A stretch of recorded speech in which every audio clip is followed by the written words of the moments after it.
കോൺഗ്രസിനെ സംബന്ധിച്ചിടത്തോളം ഒരു തീരുമാനം ഇന്ന് രാഹുൽ മാങ്കൂട്ടത്തിന്റെ കാര്യത്തിൽ ഉണ്ടാകുമെന്ന് തന്നെയാണ് പ്രതീക്ഷിക്കുന്നത്. ശരി, ഇനി ശബരിമല സ്വർണ്ണക്കൊള്ളയുമായി ബന്ധപ്പെട്ട വിവരങ്ങളിലേക്കാണ്. അവിടെ അറസ്റ്റിലായ ദേവസ്വം മുൻ പ്രസിഡന്റ് എ പത്മകുമാറിനെ ഇന്ന് കോടതിയിൽ ഹാജരാക്കുന്നുണ്ട്. റിമാൻഡ് കാലാവധി നീട്ടുന്നതിനായാണ് കൊല്ലം വിജിലൻസ് കോടതിയിൽ ഹാജരാക്കുന്നത്.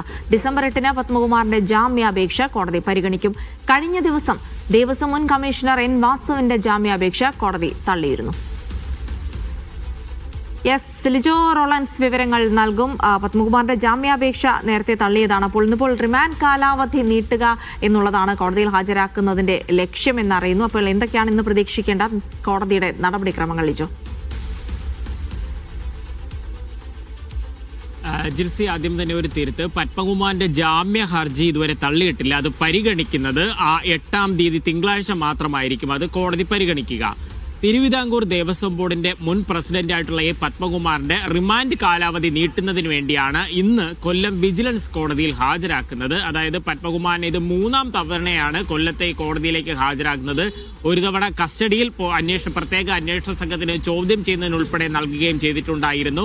റിമാൻഡ് കാലാവധി വീണ്ടും 2 ആഴ്ചത്തേക്ക് കൂടെ നീട്ടും എന്നുള്ളതാണ് മനസ്സിലാക്കാനായിട്ട് കഴിയുന്നത്. ഏകദേശം 10 മണി കഴിയുമ്പോൾ തന്നെ 10:10 തന്നെ പത്മകുമാറിനെ കോടതിയിൽ എത്തിക്കും.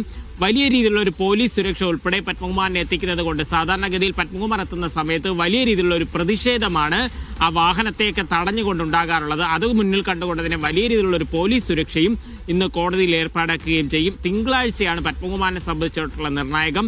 ആ ജാമ്യ ഹർജി പരിഗണിക്കുന്നു. ജാമ്യ ഹർജിയിൽ ഒരുപക്ഷെ വിശദമായ വാദമായിരിക്കും അന്നേ ദിവസം കേൾക്കുക. അതിനുശേഷം വിധി പറയാൻ മാറ്റുകയായിരിക്കും ചെയ്യുക. പത്മകുമാറിന്റെ പ്രായം ഉൾപ്പെടെയുള്ള കാര്യങ്ങൾ പരിഗണിക്കണമെന്നുള്ള കാര്യമാണ് പ്രതിഭാഗം ആവശ്യപ്പെടുന്നതെങ്കിൽ അതിനെ പ്രോസിക്യൂഷൻ ശക്തമായി എതിർക്കുന്നു. അതായത് പത്മകുമാറിന്റെ കാലഘട്ടത്തിൽ ഉൾപ്പെടെ ഇത്തരത്തിൽ സ്വർണം പൊതിയുമായി ബന്ധപ്പെട്ടുള്ള കാര്യങ്ങൾ നടന്നിട്ടുണ്ട് എന്നുള്ള ഒരു കാര്യമാണ് പ്രോസിക്യൂഷൻ കോടതിയെ അറിയിക്കുകയും ചെയ്തിരിക്കുന്നത്. കഴിഞ്ഞ ദിവസം മുൻ ദേവസ്വം കമ്മീഷണറും മുൻ ദേവസ്വം ബോർഡ് പ്രസിഡന്റും ഒക്കെ ആയിരുന്ന എൻ വാസുവിന്റെ ജാമ്യ ഹർജി കോടതി തള്ളിയിട്ടുണ്ടായിരുന്നു. തിങ്കളാഴ്ച തന്നെ മറ്റൊരു കാര്യമെന്ന് പറയുന്നത് മുൻ അഡ്മിനിസ്ട്രേറ്റീവ് ഓഫീസറായിട്ടുള്ള സുധീഷ് കുമാറിന്റെ ജാമ്യ ഹർജിയും കൊല്ലം വിജിലൻസ് കോടതി പരിഗണിക്കുന്നുണ്ട്. ജിൽസി, ലിജോ റോളൻസ് ആണ് വിവരങ്ങൾ പങ്കുവച്ചത്.